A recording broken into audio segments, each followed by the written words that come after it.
last night on the Mediterranean. The European migrant and refugee emergency has not gone away. Not for this man. Stay with me, okay? Look at me, look at me, look at me. Not for this woman. Rescue blankets, we need rescue blankets. Rescue blankets. Not for the volunteers struggling to cope. It started for us at sunrise yesterday, 15 miles off the coast of Libya. The scale of what was happening dawned. Just 3 days ago, official figures for migrants crossing here, 84,000. Les enfants, yeah? For the children, yeah. After what we've seen, that figure will need to be revised upward by thousands and thousands. Right here! On the big boats, the so-called double-deckers, they'd had enough. At this point, the rescue boat we're on is already full. This is the deck of the Sea-Watch 2, a German charity rescue boat. The capacity of this ship is 150 people. We are currently carrying about 400 souls, mainly from West Africa, that we picked up today. And if you follow me onto the bridge of the ship, you'll get a sense of the scale of this humanitarian crisis. Look at the radar. We've counted about 15 or 16 of those yellow dots. Every one represents a vessel. Some are migrant boats, some are charity boats, some belong to smugglers. And if you come out this direction, you'll get more of a scale. Excuse me, sir. There's people everywhere on the boat. Excuse me. If you look into the distance there, that large blue boat is what they call a double-decker. That's carrying approximately 700 people on 2 different levels. They've just arrived, and earlier in the day we were seeing people jump off those into the water, which is the nightmare scenario for the charities that are here.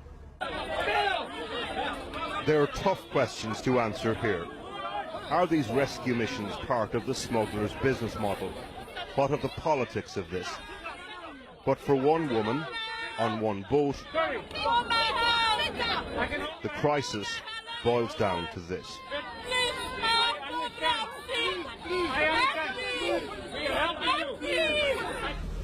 And as the sun sets, if you're the person bailing the water out of the sinking boat, it amounts to "don't let me drown in the dark."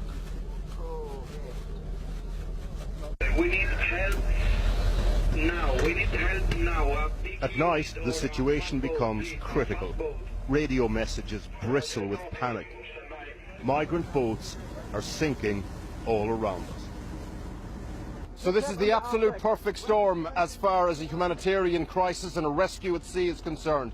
We have a boat, a load of about 500 migrants on board. They're going to stay here all night because there isn't a bigger boat to transfer them onto. We've multiple calls of other sinking ships, sinking boats coming in, and they're trying to react to this as quickly as they can, all in the dead of night. Okay, that's fine. Okay, wait. Then onto the crowded boat, the casualties.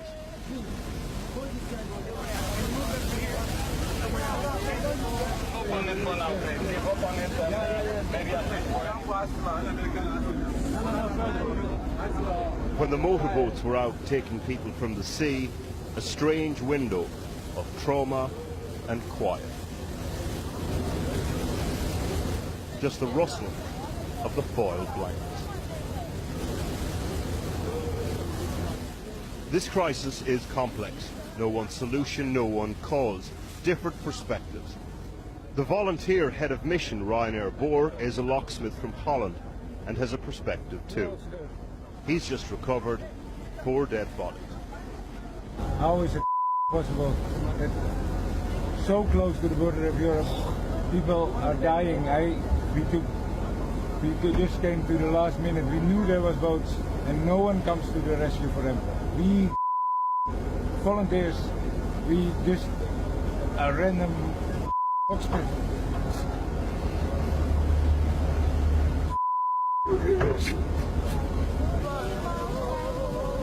The thing about this crisis, the closer you get to it, the harder it is to make sense of why it's happening. Faith from Nigeria tried to with a hymn.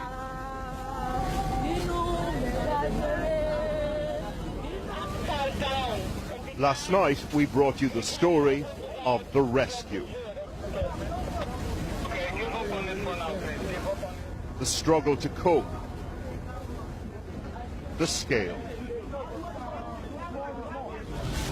Are you okay? Excuse me? Tonight, the story of those rescued. Have you been to see the doctor?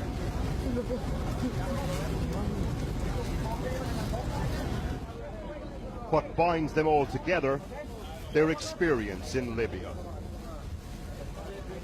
The stories that we've been hearing from the people getting on these boats is stories of savagery in Libya, stories of torture in Libya. People talk about modern day slavery. This feels medieval. They can shoot people like that. People dying every day. Yeah, Libya is not good. God save our life because we don't have hope. If you there in the car inside, they see you, they go shoot you. Every time they shoot our blacks. That's why you go enter this boat. With hypothermia setting in, this wasn't the place to probe about why people ended up in Libya. We decided to leave the refugee versus economic migrant question for another day. 3 days ago, in fact, an earlier rescue. People from about 8 different countries were on this boat. No toilet now. No toilet. Just go. Mommy's coming. I think it's like the address or the number of some relatives. I can't say for sure. It's definitely some numbers. I think telephone numbers or something written on it. So. The only space for proper interviews, a chair on the bridge. First up, Ahmed Fayad from Hama, Syria, and how to explain to his boys why they're here. طبعا احنا اكيد هخبرهم يعني انا غامرت بحياتكم يعني يا بابا.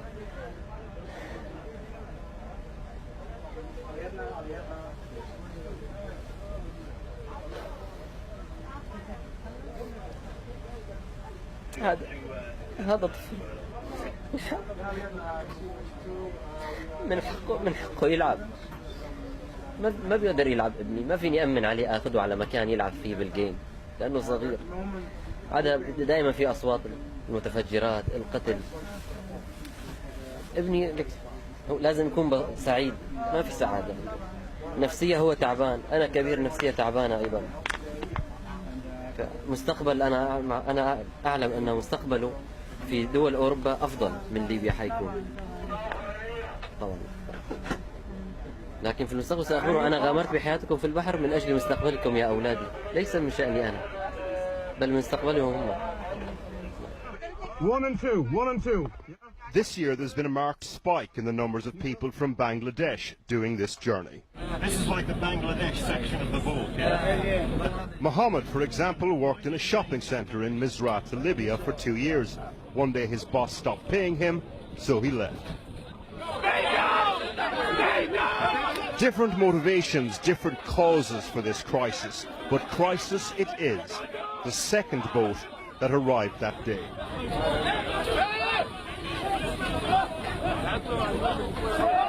For a moment, a sense that desperation would overrun the ship.